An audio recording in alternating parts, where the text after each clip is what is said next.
working.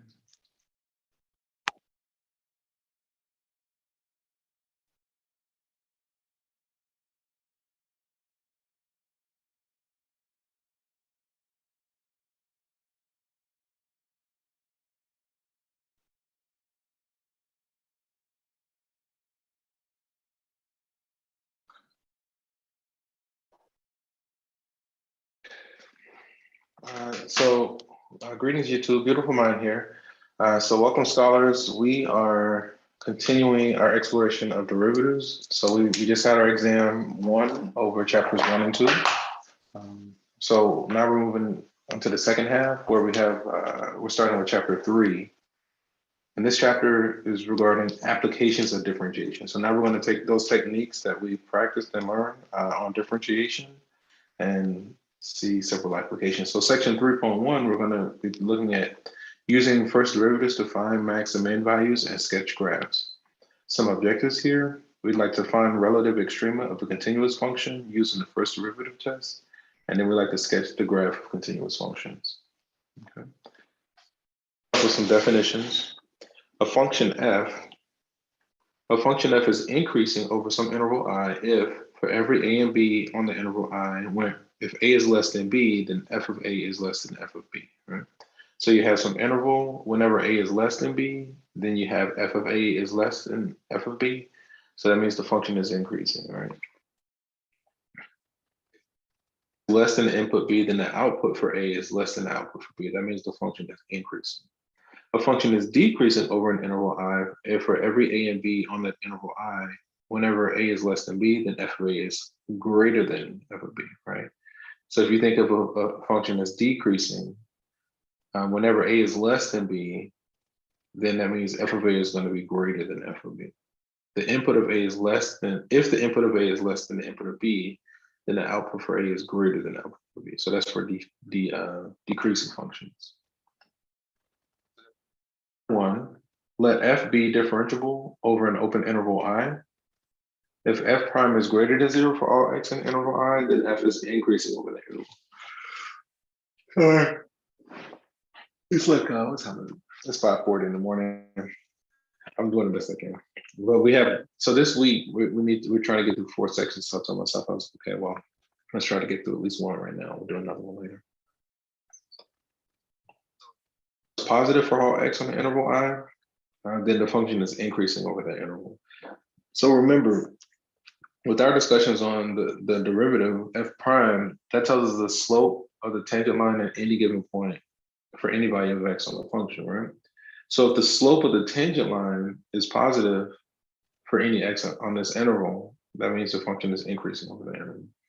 If f prime of x is less than 0 for all x in the interval, then f prime is decreasing.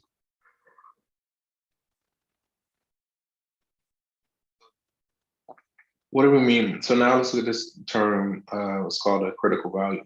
A critical value of a function is any number c in the domain of f for which the tangent line at c, comma f of c is horizontal, or for which the derivative does not exist. That is, c is a critical value if f of c exists and f prime of c is 0 or does not exist. If f of c is a critical value of a function, then c f of c is a critical point, right? So our critical values, let's keep going. Again, for the last one, so the critical values are going to be those values of x where f prime is either 0 or does not exist. It's a relative min, so like the bottom of a valley, if you think you're like going down on one side of the valley, you get to the bottom and then you go up.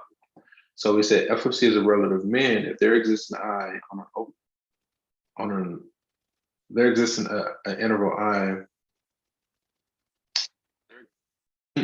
within I, an open interval I sub 1 containing c such that f of c is less than all f of x for all x in I. All right, long story short, what that means is that where your critical value, your f of c, is going to be less than all nearby y values. All right.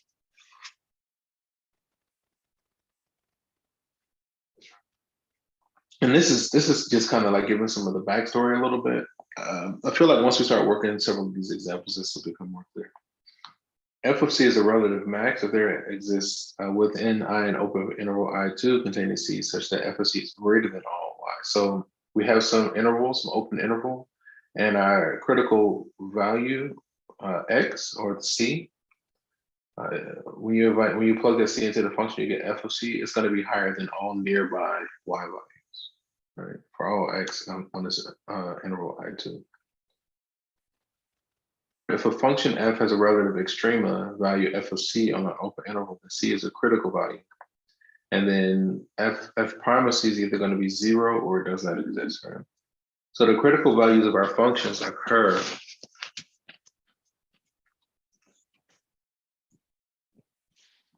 man, I didn't realize I was this sleepy. I can't get like 2 words out. The critical values occur where the derivative is either 0 or does not exist. So another there. The first derivative test for relative extrema.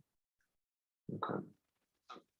Function f that has exactly one critical value on a critical value c in an open interval a to b. One f has a relative minimum at c if f prime is and positive. Okay, so you have your function, right, and you have this point in question, this proposed critical value c. Right. So then if you look to the interval on the left side of C, if this is going to be a minimum, that means our function needs to be decreasing on the left. Right. So this means decreasing on the left, or that means decreasing on the left of C. And this means increasing on the right of C. That is, f is decreasing to the left of C and increasing to the right of C. So as we start to trace these graphs, you always want to trace them from the left to the right. Right, that gives you the right orientation. Second property, f has a relative maximum at C if f prime of x is positive on A to C. Oh, this is basically the same thing, just the analogous, right? So the last one we saw the minimum, where it went from decreasing to increasing. Now this one's going from increasing to decreasing, right? So on the left side of C, it's increasing. On the right side of C is decreasing, then that means we have a relative max, kind of like the peak of a mountain or the top of a hill. So then we have f is neither a relative max nor min at C if f prime has the same sign on the left and right side of C, right? So if the derivative is positive on the left and right of C, or the derivative is negative on the left and right of C, then there's no relative max nor relative min, right? Because it never changes direction. Like a pictorial representation of what we're just saying. So for instance, for the relative min, notice the function is decreasing on the left. Here's our critical value in question, and then it's increasing on the right. Okay. Derivative on the left of C is negative, and on the right of C is positive. So then we have a relative min. And then similarly, if the function is increasing on the left of C and then decreasing on the right, then we have a relative max, right? Increasing to decreasing.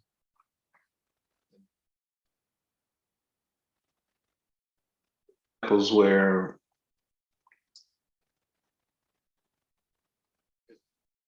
max or min, right? Because in the first one, the function is decreasing on the left of C and then decreasing on the right. So it never changes direction.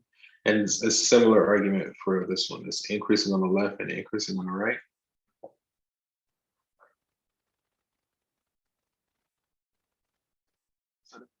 Critical value. Okay, so let's get this one a go. We're asked to graph the function given by this and then find the relative extrema. Okay, so suppose we didn't know any calculus and we wanted to graph this. The first technique we might have to graph something like this would be to choose several values of x and find the corresponding y, right? So if we just choose several values of x, find the corresponding y, let's take a look at that. I'm going to piggyback off of the prepared notes.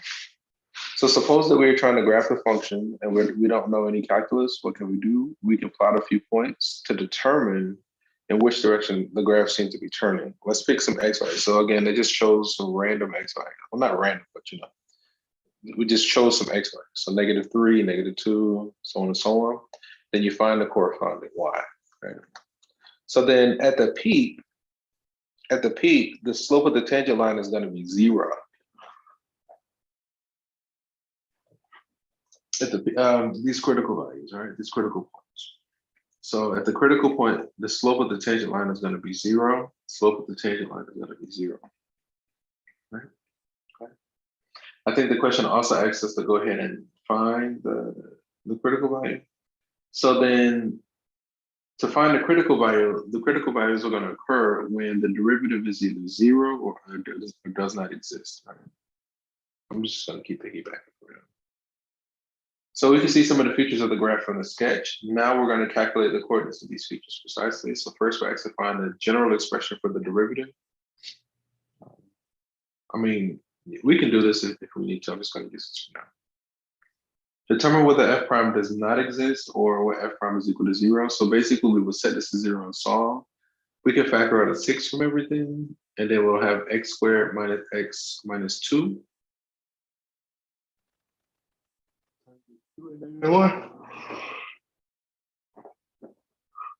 Let's go forward.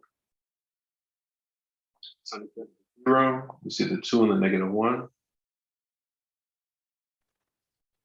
So these are the candidates for our critical values, right? Or these are our critical values because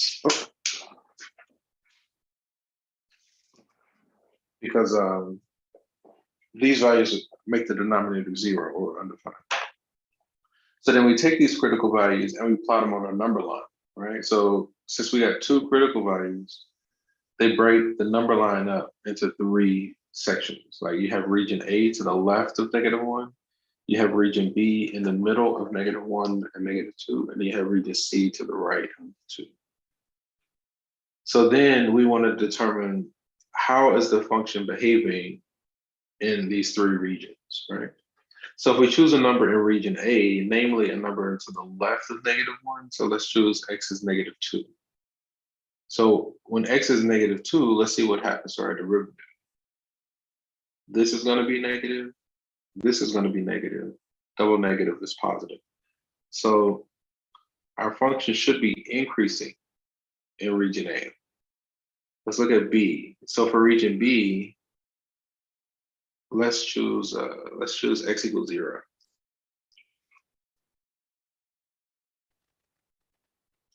-12, right? So that means our derivative is negative in region B. So that means our original function is decreasing on this interval. So remember, in region A, it was increasing because the derivative was positive. In region B, it was decreasing because when you plug a value into the derivative, it was negative. Let's not anticipate. I was going to anticipate region C, but let's keep going. So if we choose a number to the right of 2, something like 3, right? So if we plug in 3, this is 1, or this is positive, this is positive. So then it's going to be increasing. So I think we got increasing, decreasing to increasing. So if this goes from increasing to decreasing, that means we should have a relative max. And then if we go from decreasing to increasing, we should have a relative minimum. Relative max on the left, relative min on the right. So once we've identified those critical points, then we just want to choose a few additional points to plot in conjunction with those critical points. But I think we already found that first part. So here's what they were analyzing. So for instance, notice the first one, they chose a number to the left of -1. They chose -2, and they said the function was increasing. So between -1 and 2 was 0. When you plug 0 into the first derivative, you get a negative result. So that means our function is decreasing on this region. And it's something similar for region C.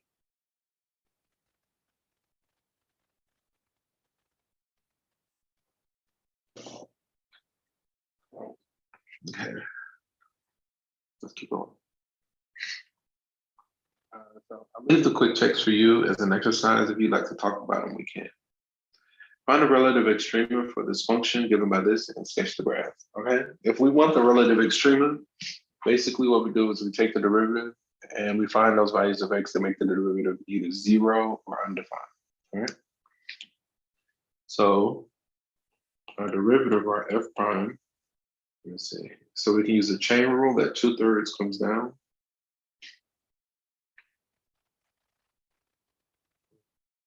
Well, 2/3 minus 1 is a negative 1/3, and then that's it. So that's the derivative. So then if we want to find the critical values, we want to see where this would equal to 0 or be undefined. So let's rewrite this really quickly. This is the same as the cube root of x minus 2.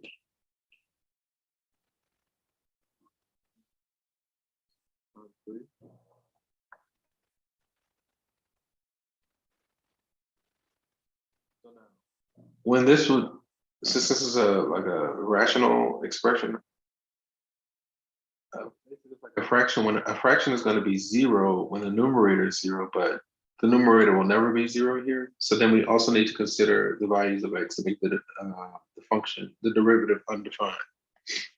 All right. So now, can we find the x that produces a 0 in the denominator? Yeah, when x is 2. Right.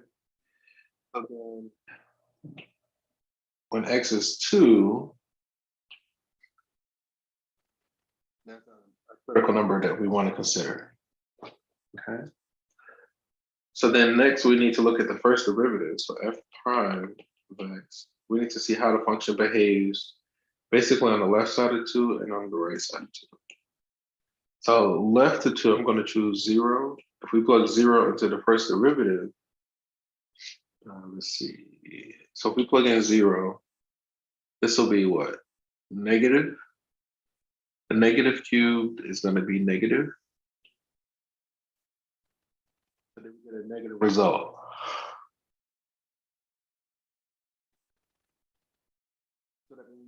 Our function should be decreasing on the left of 2. If we choose something to the right of 2, let's choose 3.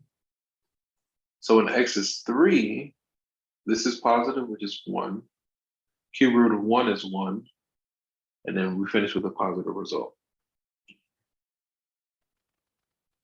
So what this means is that, no, we're saying that the function is going from decreasing to increasing. Right? That might not be the shape, but it is decreasing on the left and increasing on the right. So we got one relative extrema when x is 2. The corresponding y value is 1.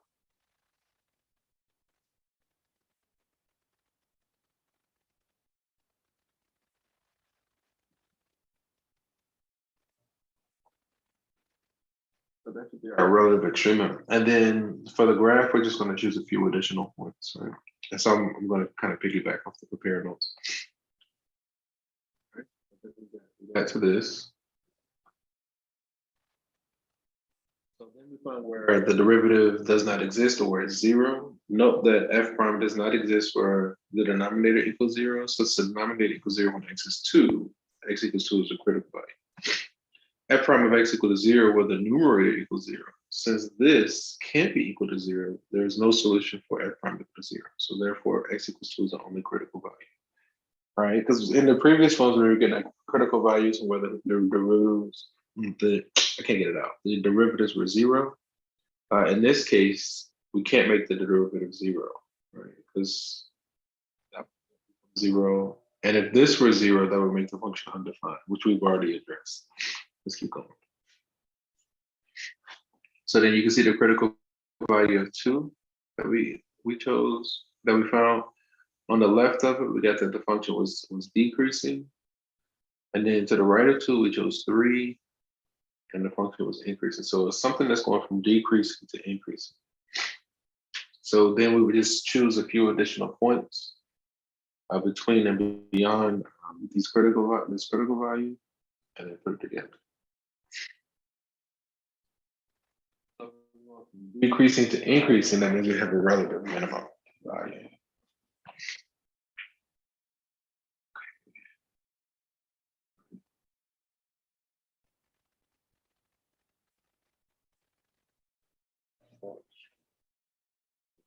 Okay. I'm going to leave the quick check for you as an exercise.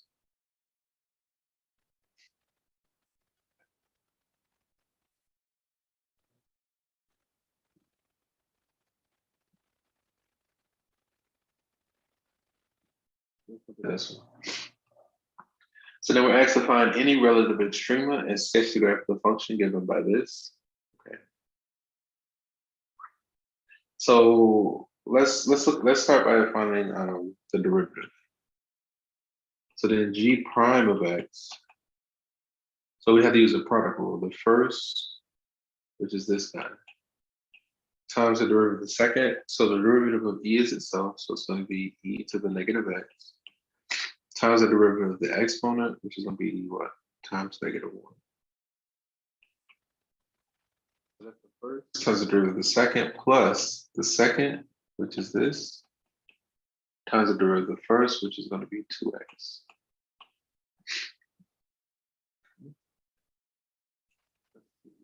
We can factor out x e to the x. Right? They both have an x e to the x.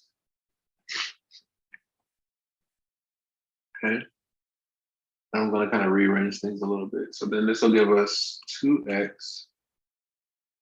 No, x.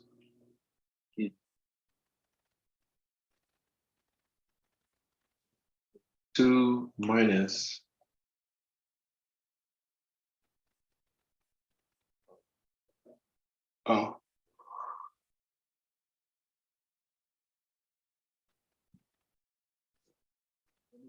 the negative x.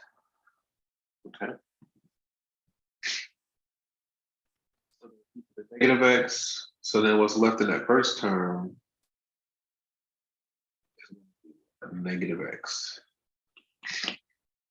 Let's make sure. Because if we distribute, we can check, right? So if we said this times this, negative x squared e to the negative x, you see it on me. And then if we said this times this, we'll get our 2x e to the negative x, okay?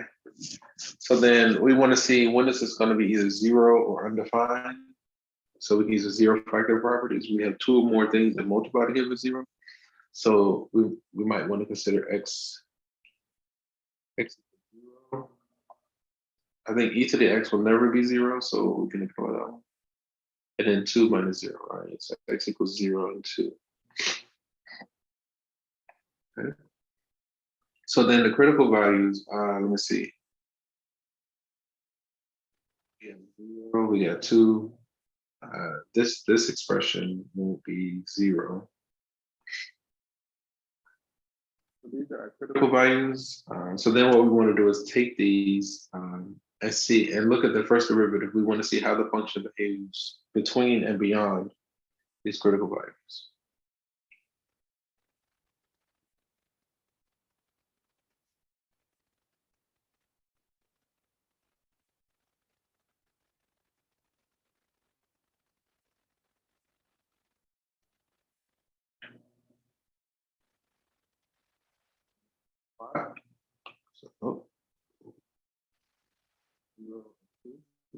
So then we choose values to the left, between and beyond all of these, right? So we have 3 regions to consider. We have like this region A, region B, and region C.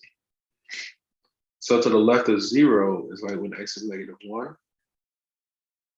This is going to be a positive result. This is going to be a positive result. But I think this. So we got the original function. We got the f prime was negative.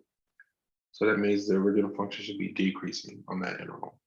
Between 0 and 2, like when x is 1, We plug 1 into the first derivative. This is a 1. Let me see, this is positive, positive.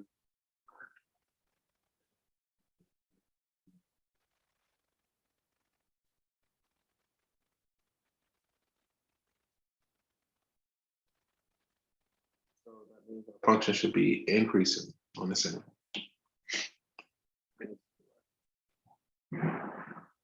And again, that's because our f prime of x should be positive on this interval. And for part C, we're going to choose when x is 3.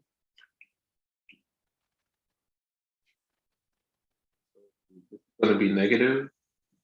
This is going to be positive. This is going to be positive. I think we only had the one negative.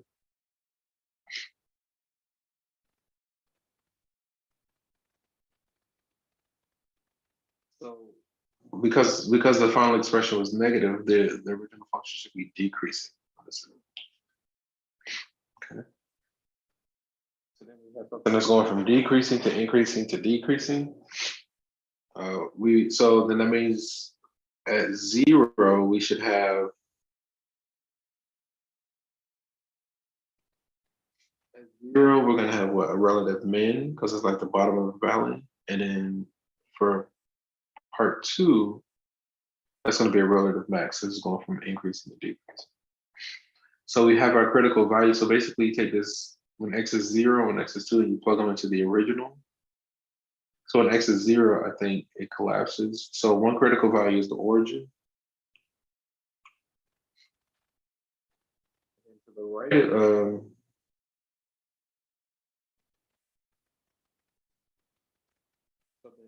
we did when x was 0 already. Let's do when x is 2. To get the corresponding y value. When x is 2, that's going to be a 4. And they're both going to be positive. Positive times positive, positive. Oh, sorry, we're trying to find an actual number. So when x is 2, that's going to be what? 2 squared is 4, e to the negative 2.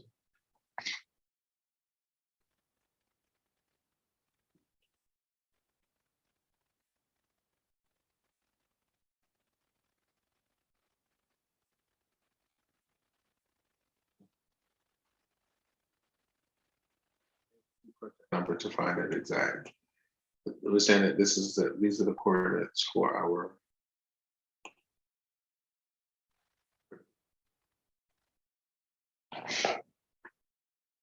And then to sketch the curve, I'll just choose a few additional points to look at it.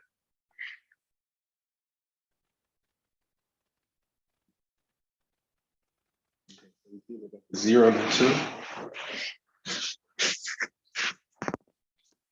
So then once you plot these two critical values on a number line, it breaks the number line up into 3 regions.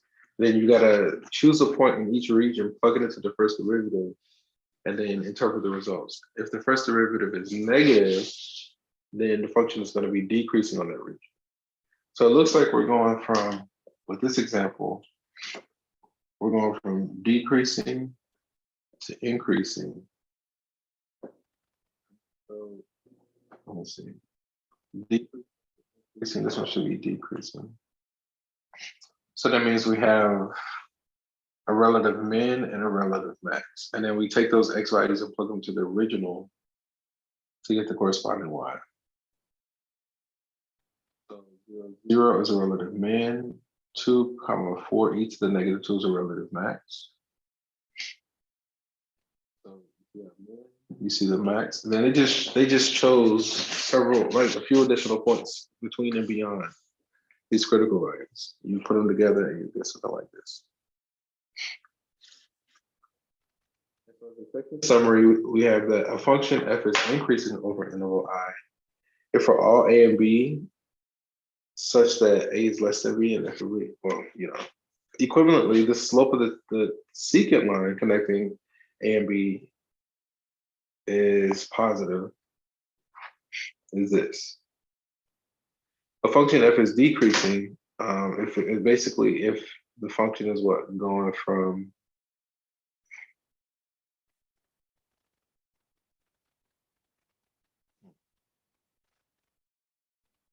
So a function is decreasing on the interval I if for all A and B such that A is less than B. Equivalently, the slope of the secant line connecting A and B is negative. Right?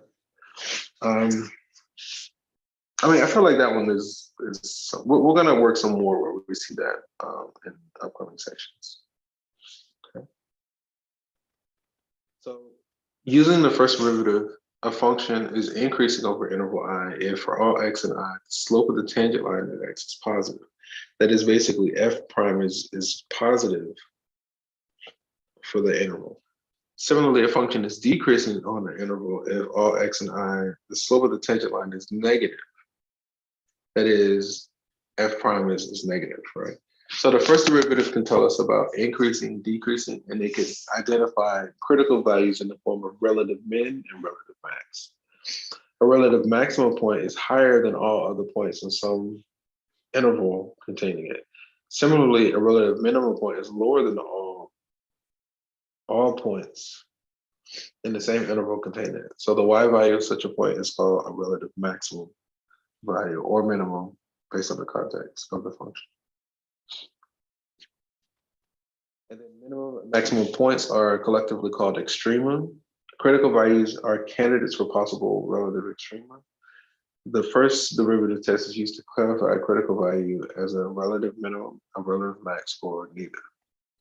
Okay. Yeah, sorry, like my energy is so low. I just got sleepy all of a sudden. But okay. So with that, we're going to end the session here, and we'll be back shortly to go ahead and do the presentation for section 3.2. And with that, we're going to end the session here. And from one beautiful mind to another, enjoy the rest of your day. All right, take care, guys. Peace.